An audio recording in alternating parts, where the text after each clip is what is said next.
अस्सलाम वालेकुम दोस्तों, मैं हूं साजिद महमूद ताहिर और आप देख रहे हैं चैनल वीज़ा वेज।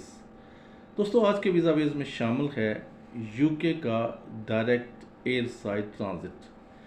सबसे पहले मैं आपको ये बताऊंगा कि डायरेक्ट एयर साइड ट्रांजिट जो है DATV होता क्या है और इस वीज़ा को पाकिस्तानी पासपोर्ट पर और इंडियन पासपोर्ट पर कैसे हासिल किया जा सकता है, या फिर ये वीज़ा एग्जम्प्ट है उन कौन सी 11 कैटेगरीज के लिए कि जिस पर आप वीज़ा फ्री जा सकते हैं और वहाँ से ट्रांजिट कर सकते हैं, वहाँ पर अपना एयरक्राफ्ट प्लेन चेंज कर सकते हैं।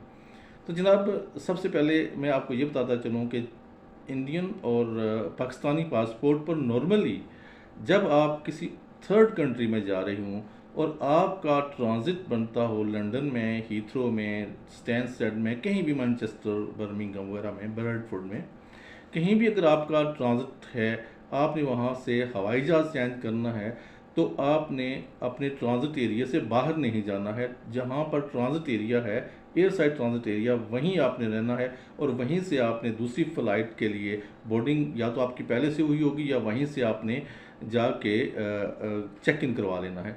तो असल में ये सूरत हाल जब होती है तो आपको पाकिस्तानी पासपोर्ट को या इंडियन पासपोर्ट को अमूमी तौर पर आपको वीज़ा की ज़रूरत होती है।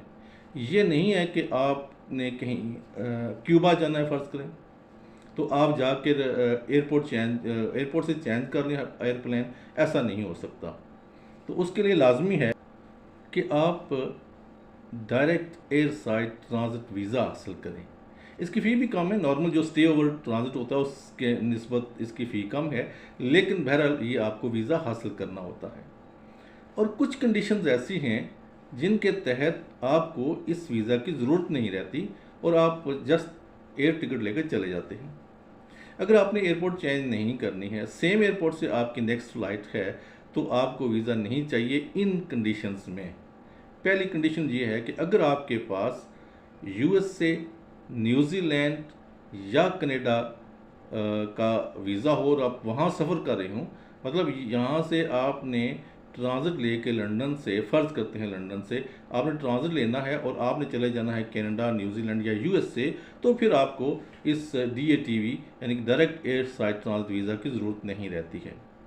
एक तो है ये कंडीशन। दूसरी कंडीशन में ये है कि आपके पास परमानेंट रेजिडेंसी हो ऑस्ट्रेलिया या न्यूजीलैंड की। आप जहाँ मर्ज़ी जा रहे हों, चाहे आप क्यूबा जा रहे हों, चाहे आप बहामास जा रहे हों, चाहे आप कोस्टारिका जा रहे हों, अर्जेंटीना जा रहे हों, कहीं भी जा रहे हों, लेकिन आपके पास अगर इन दो ममालिक की रेजिडेंसी है, न्यूजीलैंड और ऑस्ट्रेलिया की, तो फिर आपको इस DATV की ज़रूरत नहीं है। तीसरी कंडीशन ये है कि आप के पास अगर EEA यानी कि यूरोपियन इकोनॉमिक एरिया का रेजिडेंट परमिट है या स्विट्ज़रलैंड का है, तब भी आपको इसकी ट्रांजिट वीज़े की ज़रूरत नहीं है, एयर साइड ट्रांजिट वीज़े की।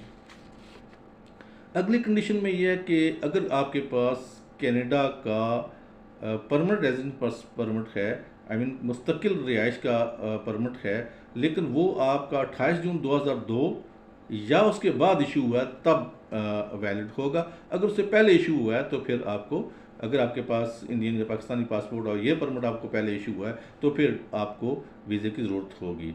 अगर ये 28 जून 2002 को इशू हुआ या बाद में इशू हुआ, तो फिर आपको वीज़े की ज़रूरत नहीं है। पांचवी कंडीशन है EEA का D वीज़ा, यानी कि यूरोपियन इकोनॉमिक एरिया का अगर आपके पास D वीज़ा है तब भी आपको ज़रूरत नहीं है। छठी कंडीशन ये है कि अगर आपके पास ADS वीज़ा है और आप शेंजन स्टेट में सफ़र कर रहे हों। ADS वीज़ा वो होता है Schengen approve destination group visa, group tourism visa होता है ये। तो ये वीज़ा अगर आपके पास है, लेकिन आप सफ़र जो है वो within the Schengen states कर रहे हों, ये नहीं कि आप शेंजन स्टेट से हो के UK गए और फिर वहाँ से आप पाकिस्तान या इंडिया आ रहे हैं, फिर आपको नहीं चाहिए होगा, फिर आपको वीज़ा चाहिए होगा। लेकिन अगर आप फ़र्ज़ करें डेनमार्क से लंदन आते हैं और फिर वहाँ से आप फ्रांस या पेरिस जाना चाहते हैं, तो फिर आपके लिए, या इस तरह के शेंजन के किसी भी स्टेट में जाना चाहते हैं, तो आपको वीज़े की ज़रूरत नहीं है। सातवीं कंडीशन में ये है कि अगर आपके पास आयरिश बायोमेट्रिक वीज़ा है, ये बायोमेट्रिक वीज़ा जो है ना, ये रिमार्क्स के साथ होता है। अगर उसमें रिमार्क्स BC या BC/BI/BS हैं तब भी आपको जो वीज़े की ज़रूरत नहीं है। 8वीं कंडीशन में अगर आप पिछले 30 दिन के अंदर ADS वीज़ा पर हैं, शेंजन स्टेट में दाखिल हुए थे, मतलब 30 दिन के अंदर दाखिल हुए थे, ज़्यादा अरसा नहीं हुआ, तो तब भी आपको इस वीज़े की ज़रूरत नहीं रहती है। USA का वीज़ा अगर आपके पास I-55-1 यानी कि 551 है तब भी आपको वीज़े की ज़रूरत नहीं है। और अगर 10वीं कंडीशन में ये है कि अगर आपके पास USA का ग्रीन कार्ड या मुस्तकिल रिहायशी जो परमिट आपके पास मौजूद है और वो 21 अप्रैल 1998 से इशू हुआ है या उसके बाद इशू हुआ है, तब भी आपको ज़रूरत नहीं है ट्रांजिट वीज़ा की UK में। ये मैं ADS की बात कर रहा हूँ, sorry direct air side transit जो है इसकी बात कर रहा हूँ, ये फिर इसकी ज़रूरत नहीं है। अगर आपका ले ओवर है और आपने स्टे ओवर ट्रांजिट लेना तो फिर आपको वीज़े की ज़रूरत होगी। 11वीं कंडीशन में भी यही है कि अगर आपके पास USA का स्टैंड अलोन फॉर्म I-55A या I-55B है तब भी आपको ये इस ट्रांजिट वीज़े की ज़रूरत नहीं है। तो ये वो कंडीशन थी 11 जिनके तहत अगर आपके पास ये डॉक्यूमेंट्स हैं, ये दस्तावेज़ात हैं, तो फिर आपको कोई नहीं रोक सकता। अगर आप सेम एयरपोर्ट से ट्रांसफ़र ले रहे हैं किसी और एयरक्राफ्ट पर तो फिर आपको ज़रूरत नहीं होती है। लेकिन अगर आपने एयरपोर्ट चेंज करना है तो ऑब्वियसली फिर आपको एंट्री लेना पड़ेगी। जब एंट्री लेना पड़ेगी तो फिर आपको DATV नहीं बल्कि आपको स्टे ओवर ट्रांजिट चाहिए होगा। तो स्टे ओवर ट्रांजिट वही होता है जो या तो कम लिमिट का होता है या फिर वही 6 महीने वाला विजिटर वीज़ा जो होता है उस तरह का होता है। उम्मीद है कि आपको ये आज की इन्फॉर्मेशन पसंद आई होगी। लेकिन साथ साथ मैं आपको आपकी कुछ मोहब्बतें हैं उनका जिक्र करना ज़रूरी समझूंगा। फ्रीलांस फीयरलेस इन्फो ये एक आईडी है। अब नाम नहीं होता ना, ये कहते हैं कि अंकल जी ये कब हुआ। तो ये इन्होंने कमेंट किया था तुर्की की जो वीडियो थी लास्ट में कि जिसमें ये कहा गया था कि तुर्की जो है वो इस्तांबुल के लिए अब जो नया कोई भी नहीं जारी करेगा किमलक और रेजिडेंस परमिट, और जो ऑलरेडी एक्सपायर हो रहे हैं उनको एक्सटेंड नहीं करेगा। तो ये जब ये इशू आया था, मतलब ये जब अनाउंसमेंट हुई तो उसके बाद ऑब्वियसली हमने वीडियो बनाई थी। उससे पहले तो हमने भी नहीं बनाई थी, ये अनाउंसमेंट के बाद बनाई है। तो उस वीडियो के साथ समझ लें कि जब वो वीडियो अपलोड हुई है उस वक्त से ही ऑलमोस्ट ये लागू है। हरदीप कहते हैं hello sir, my name is Hardeep, I am from India. मुझे आपसे ताइवान असाइलम के बारे में बात करनी है, आपकी एक वीडियो देखी थी। हरदीप साहब आप बात करें ना, क्या बात करना चाहते हैं इसके बारे में, असाइलम के बारे में। आप क्वेश्चन करें तो फिर मैं आपको उसका जवाब दूंगा। आगे है जनाब टेक एंड DIY या टेक एंड डाई। ये जनाब ये भी एक आईडी है और इसमें कह रहे हैं कि sir sir ji please guide करें।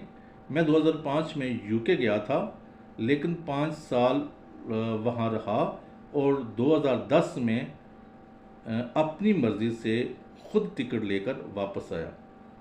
क्या मैं अब दोबारा अप्लाई करूं? वीज़ा मिलेगा कि मिलने के क्या चांसेस हैं? और क्या वीज़ा अप्लाई करते वक्त बता देना चाहिए कि मैंने ओवरस्टे किया था और उसकी क्या वजह बतानी चाहिए? Please guide. देखें, सबसे पहले मैं आपको ये बताऊं कि इसके लिए रूल्स जो है ना वो मुख्तलिफ औकात में चेंज होते रहे हैं। तो अभी जो इस वक्त इम्प्लीमेंटेड हैं, इस वक्त जो रूल्स अप्लाई हो रहे हैं उनमें यह है कि अगर आप वीज़ा ओवरस्टे करते हैं और 30 दिन के अंदर वॉलंटियरली मुल्क छोड़ देते हैं तो फिर आपको लगता है 1 साल का बैन। आप 1 साल वापस UK में नहीं जा सकते लेकिन 1 साल के बाद जा सकते हैं। लेकिन अगर वॉलंटियरली आप आए हैं और अपने ही एक्सपेंस पे आए हैं लेकिन आप 30 दिन से ज़्यादा, मिसाल के तौर पे 30 दिन से ज़्यादा, मतलब 3 साल भी हो सकते हैं, 6 साल भी हो सकते हैं, 10 साल, वटेवर जो भी आप उसके बाद की लिमिट है उसमें आप 2 से 5 साल तक बैन होते हैं। ये मुख्तलिफ कंडीशंस में है। आप जब आपने वहाँ पे वॉलंटियरली छोड़ा है तो आपका केस था चल रहा, क्या था, क्या सिचुएशन थी, तो 2 से लेकर 5 साल तक बैन हो सकते हैं। मेरा ख्याल है कि आप इसी कैटेगरी में आते हैं और ये समझ लें कि मैक्सिमम आप 5 साल तक बैन हो सकते हैं। ठीक है, अब एक और है कि 10 साल आप क्यों बैन होते हैं। 10 साल इन्फोर्स जो एनफोर्समेंट के साथ यानी कि एनफोर्सली आप रिमूव हुए हों, आपको ज़बरदस्ती निकाल दिया गया हो, तो फिर आप 10 साल बैन होते हैं। तो चूँकि आपकी ऐसी कंडीशन नहीं थी, आपको ज़बरदस्ती नहीं निकाला गया था, आप वॉलंटियरली आए हैं, तो लिहाजा मैक्सिमम आपका 5 साल बैन बनता है। चूँकि आप 2010 में वापस आए थे, तो इसलिए आप का 5 साल का जो बैन है वो कब का वो गुजर चुका है। अगर आपका मैक्सिमम जो यूके बैन का था वो 10 साल का था, अगर 10 साल का भी होता तो अभी 2020 तक फिनिश तो ख़त्म हो गया है। तो इसलिए आप दोबारा अप्लाई कर सकते हैं, लेकिन आपने ये ज़रूर बताना है कि आप पहले ओवरस्टे रहे हैं, और जो भी वजह आप बता सकते हो बता दें क्यों रहे आप ओवरस्टे, और उसके बाद आप वॉलंटियरली वापस आए हैं, आपका कहीं पे कोई भी केस नहीं चल रहा था। जब आप ये कहेंगे तो आपका ऑब्वियसली वो टाइम जो है वो फ्रेम से गुजर चुका है, निकल गया बाहर। लेकिन अगर आप बताते नहीं हैं कि मैं ओवरस्टे हुआ था, अगर आप ये नहीं बताते और उनके रिकॉर्ड में कहीं आ जाती है बात, बेशक आप उनके रूबरू नहीं हुए, लेकिन अगर उनके समझ में या उनके रिकॉर्ड में आ जाती है ये बात, तो फिर आप मज़ीद 10 साल के लिए बैन हो सकते हैं। ठीक है, तो इसलिए आप अपना ख्याल रखिए, और दोबारा अप्लाई करते वक्त किसी प्रोफेशनल बंदे से आप डॉक्यूमेंटिंग कराइए, ताकि आपको जो है नया वीज़ा मिल सके। Thank you so much. अल्लाह निगहबान।